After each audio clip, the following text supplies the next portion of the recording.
Ադրբեջանի փոխվարչապետը Երևան է ժամանել, արտգործնախարարությունը դեռևս չի հստակեցնում, թե ինչ օրակարգով, բայց ենթադրելի է, որ սա սահմանագծման, սահմանազատման հանձնաժողովի շրջանակում է, քանի որ նախորդ հանդիպումը եղել էր ադրբեջանական քաղաքում, Գաբալա քաղաքում, հիմա արդեն Հայաստանում։ Այդուհանդերձ ուզում եմ հասկանալ, ըստ ձեզ ինչ օրակարգով է հիմնականում եկել Մուստաֆայևը եւ արդյոք սա նախընտրական տրամաբանության մեջ պետք է դիտարկել, այսինքն հայկական կողմը փորձում է ցույց տալ, որ խաղաղություն է հաստատվել Ադրբեջանի հետ եւ նորմալ է, որ ադրբեջանցի պաշտոնյաները կարող են գալ Երևան եւ նույնը նաեւ այստեղից գնան Ադրբեջան։ Գիտեք, ես կարծում եմ, դուք ճիշտ եք, որ ըստ էության այս այցը կարող է ունենալ ինչպես զուտ քաղաքական նշանակություն, այսինքն քաղաքական մեսիջինգի, այսպես կամ քարոզչության նշանակություն, ընդ որում քարոզչության, որը որ ուղղված է ներքաղաքական մեր համայնքին եւ կապված առաջիկա ընտրությունների հետ, այսինքն քաղաքականության հետ, եւ երկրորդը բնականաբար կարող է ունենալ նաեւ կոնկրետ օրակարգ, կիրառական օրակարգ կապված այդ պաշտոնյայի ուղղակի պարտականությունների հետ կապված դելիմիտացիայի, դեմարկացիայի հետ։ Հիմա քաղաքականի վերաբերյալ պարզ է, որ այս բուն այցը պետք է ստեղծի այն իլյուզիան, որ խաղաղությունը այնքան արդեն հաստատված է եւ այնքան խորացած է, որ այլևս որևէ արտառոց բան չկա, որ ասենք հայկական պատվիրակությունը իր ղեկավարի գլխավորությամբ կարող է այցելել Ադրբեջան, իսկ Ադրբեջանի փոխվարչապետը այդ թվում հանդիսանալով նաեւ համատեղ հանձնաժողովի համանախագահ դելիմիտացիայի դեմարկացիայի կարող է հանգիստ այսպես պաշտոնական թե պետական այցով այցելել Հայաստան։ Այսինքն սա հենց այդ քարոզչական հնարքն է, որը որ փորձում է Հայաստանի իշխանությունը ադրբեջանցի իրենց գործընկերների ուղակի միջամտությամբ, օգնությամբ եւ աջակցությամբ փորձում են հրամցնել Հայաստանի հասարակությանը եւ նախ եւ առաջ ընտրազանգվածին, որ խաղաղությունը արդեն կա, ինչպես դա պնդում է Հայաստանի Հանրապետության ղեկավարությունը իր վարչապետի գլխավորությամբ։ Երկրորդը դա բնականաբար կոնկրետ հարցեր կան լուծելու, ընդ որում ընտրություններից առաջ են ուզել լուծել կապված դելիմիտացիայի դեմարկացիայի հետ, այսինքն փորձելու են հնարավորինս արագացնել ինչ-որ պրոցեսներ, Ադրբեջանը փորձելու է կորզել հնարավորինս այս վարչախմբից, որովհետև ինչ էլ ուզում են ասել, նույն Ադրբեջանում են շատ լավ հասկանում են, որ Նիկոլ Փաշինյանի վերարտադրությունը մեղմ ասած երաշխավորված չէ։ Եվ դեռ որևէ մեկը չի կարող երաշխավորել, որ իսկապես իշխանությունը կվերարտադրվի հաշվի առնելով ներքաղաքական զարգացումները եւ ուժերի հարաբերակցությունը, որը որ ակնհայտորեն այս պահին արդեն իսկ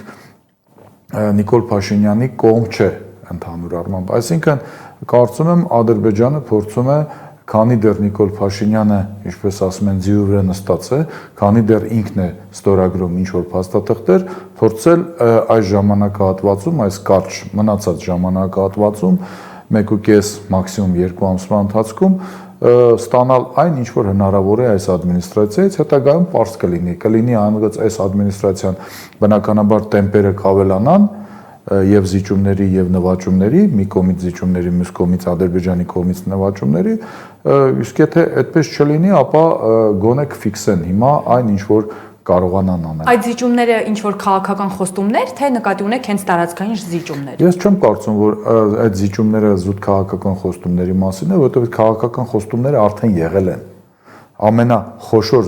խոստումները արդեն եղել են կապված սահմանադրության հետ, ի վերջո կապված 300,000 ադրբեջանցիների վերադարձի հետ եւ այլ, այսինքն այն ինչ որ գետնի վրա, հողի վրա Ադրբեջանը պահանջում էր Հայաստանի ղեկավարությունից։ Այստեղ արդեն ժամանակն է փորձել հնարավորինս այս կարճ ժամանակահատվածում նաեւ կոնկրետ ինչ որ արդյունք ստանալ։ Արդյունք ստանալ գուցե դելիմիտացիայի հետ կապված, հետագայում դեմարկացիայի հետ կապված։ Ես կարծում եմ Ադրբեջանին այլևս այդ խոստումները չեն հետաքրքրում, որովհետև ես ճիշտ ասած դժվար եմ պատկերացնում, որ կա որևէ մի թեմա, որևէ պահանջ, որը չի խոստացվել Ադրբեջանին։ Պարոն Հակոբյան, նախորդին Կարսում հանդիպում էր եղել Կարս-Գյումրի երկաթուղու վերականգնման ուղղությամբ եւ թե Միացյալ Նահանգների դեսպանատունը Հայաստանի, թե այսօր էլ արդեն Թուրքիայում ԱՄՆ դեսպանը Թոմ Բարաքը գրառումներ էին արել, այսինքն բավական ակտիվորեն ողջունել էին այս քայլը, սա էլ է տեղավորվում նախընտրական տրամաբանության մեջ։ Բնականաբար, սա նույնիսկ առանձնապես մտածելու բան էլ չկա, ինչքան մոտենան ընտրությունների օրերը, ինչքան անհրաժեշտ լինի արտաքին աջակցություն Նիկոլ Փաշինյանին, նախ եւ առաջ այն օբյեկտների կողմից, քաղաքական օբյեկտների կողմից կամ սուբյեկտների կողմից, ինչպիսին Ադրբեջանը եւ Թուրքիան են, որոնք ասոցիացվում են Հայաստանում, պետք է ասոցիացվեն իբր խաղաղության հետ, նման աջակցություն Նիկոլ Փաշինյանը ստանալու է ընդհանրապես։ Իդեպ, երբ մենք խոսում էինք քիչ առաջ նաեւ Մուստաֆայևի այցի մասին, այստեղ ես չեմ բացառում, որ նաեւ որպես այդ նախընտրական նվերներից մեկը նաեւ կարող է լինել այն process-ը, որի մասին մամուլում գրում էին մեր որոշ ռազմագերիների վերադարձի հետ կապված, այսինքն Մուստաֆայևը հենց այն պաշտոնյանն է, որը կարող է շատ կոնկրետ փորձել այստեղ իմպլեմենտացնել այդ ծրագիրը։ Հիմա նորից վերադառնալով Թուրքիայի հայ-թուրքական հարաբերությունների, ես կարծում եմ հիմա հենց իսկական ժամանակն է, որպեսզի Թուրքիան իր ինչ-ինչ քիչ թե շատ պրակտիկ աջակցությունը ցույց տա նաև անձամբ Նիկոլ Փաշինյանին եւ այլ բան Թուրքիան թերևս այս պահին չի կարող անել, քան գոնե խոսել հայ-թուրքական երկաթուղու բացման մասին, որը որ կթմբկահարվի, ասենք, այլ երկրների կողմից, ինչպիսին Միացյալ Նահանգներն են եւ այլը, այսպես ասենք, ակնարկելով, որ այս process-ի հովանավորը կամ քավորը դա Միացյալ Նահանգներն են եւ եթե Միացյալ Նահանգներն էլ այս process-ում կան, ապա process-ը անխուսափելի գնում է առաջ այս առումով։ Նորից եմ ասում, ես կարծում եմ, որ էլի նման ինչ-որ բաներ են լինելու, բայց Թուրքիան շատ մեծ լուֆտ չունի, այսպես ասենք, ինչ-որ գործողություններ անելու։ Եթե Ադրբեջանը, օրինակ, գերիներ կարող է վերադարձնել, Ադրբեջանը կարող է ակնարկել, ասենք, երբևիցե խաղաղության ինչ-որ պայմանագիր ստորագրելու մասին կամ նույնիսկ կարող է ուղղակիորեն հայտարարել, որ խաղաղություն իսկապես կա, եւս մի քանի գնացքի ինչ-որ բաներ, շարասյուններ ուղարկվեն այստեղ տարբեր սորտի հացերով, բենզինով եւ այլը, այս նախընտրական այդ բաները, հա, արտաքին ընտրակաշարքները արդեն ուղարկեն, ապա Թուրքիան թերևս կարող է առավելագույնս խոսի այդ երկաթգծի բացման մասին, առավելագույնս գուցե նաև Թուրքիան էլ ինչ որ մի ճանապարհով ուղարկի այստեղ մարդասիրական բեռներ կամ, չգիտեմ, իբր բիզնես բեռներ։ Մեր կապույտ անձնակները փոխվում են 2026-ից աշտանից արդեն հասանելի կլինեն կարմիր անձնագրեր եւ որ ամենակարևորն է ներողություն խոր վիրապն են պատկերված այն կողմից որտեղից Արարատ լեռը չի երևում։ Ինչպես կմեկնաբանեք այս քայլը։ Գիտեք, ընդհանրապես ինձ համար որևէ նշանակություն չունի կարմիր է, կապույտ է, կանաչ է անձնագիրը, ընդհանրապես բիոմետրիկ, այստեղ բովանդակությունն է կարևոր, այսինքն այսպես կոչված փաստաթղթի բովանդակության մեջ արտացոլվում է Նիկոլ Փաշինյանի իրական Հայաստանի գաղափարախոսությունը, այսինքն ամեն ինչ սահմանափակվում է իր այն դոշին կպցրած քարտեզով ընդհանուր առմամբ եւ նույնիսկ խոր վիրապը, այսպես ասենք, սահմանից այս կողմ է նկարվում, այլ ոչ թե խոր վիրապի դասական բանով վյուն է, էլի, այսպես ասենք, տեսարանն է պատկերված, սա ինչ ասեմ, սա հերթական Նիկոլ Փաշինյանական հնարքն է, որի իմաստը դուր գալն է մեսիջը, ուղղակի մեսիջը նույն Ադրբեջանին եւ Թուրքիային, տվյալ դեպքում նաեւ Թուրքիային, որ ամեն ինչ գնում է այն հունով, որով գնալու է եւ իր համար դա մնայուն քաղաքականություն է, որովհետեւ գիտեք, ընդհանրապես այդ դիզայնում ես չեմ կարծում, որ որևէ մեկը պարտադրում էր Նիկոլ Փաշինյանին եւ իր խմբին, որպեսզի հենց խոր վիրապը այնտեղ տեղակայված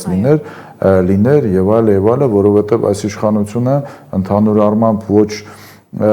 ոչ պատմական Հայաստանի կողմնակից է, ոչ էլ հայ առաքելական եկեղեցու կողմնակից է, այսինքն ոչ այդ մի արժեքը, ոչ Հայաստանը իր Արարատ լեռով, ոչ էլ հայ առաքելական եկեղեցուն այս իշխանական խմբի համար արժեք չեն ընդհանրապես,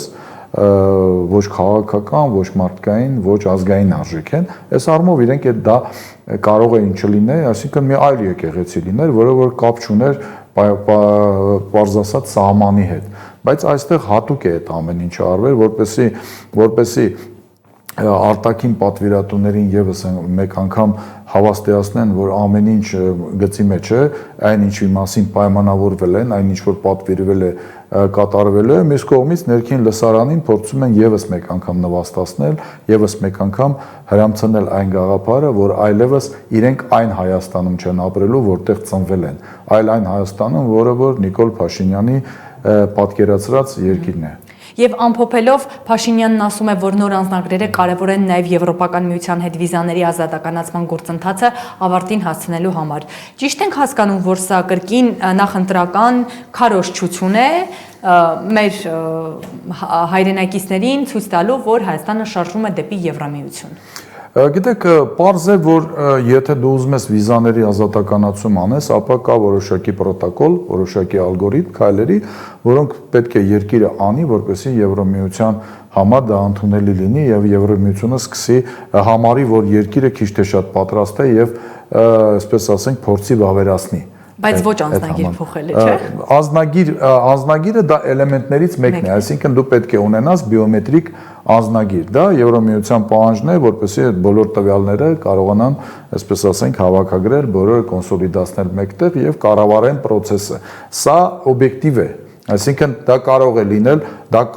կա, բայց դրանից չի բխում, որ եթե դու ունես օրինակ բիոմետրիկ, ապա բիոմետրիկ անձնագրեր, ապա վիզաների ազատականացում լինելու է, որտեղ դա պահանջներից մեկն է ընդամենը եւ պատահական չի, որ շատ երկրներ գիտեք, շատ երկար տարիներ են այդ process-ին գնում, եթե իհարկե հասնում են։ Երկրներ կան, որոնք ասենք այդպես էլ տեղ չեն հասնում։ Այսինքն այսօր ես կարծում եմ Հայաստանի իշխանությունները բնականաբար փորձում են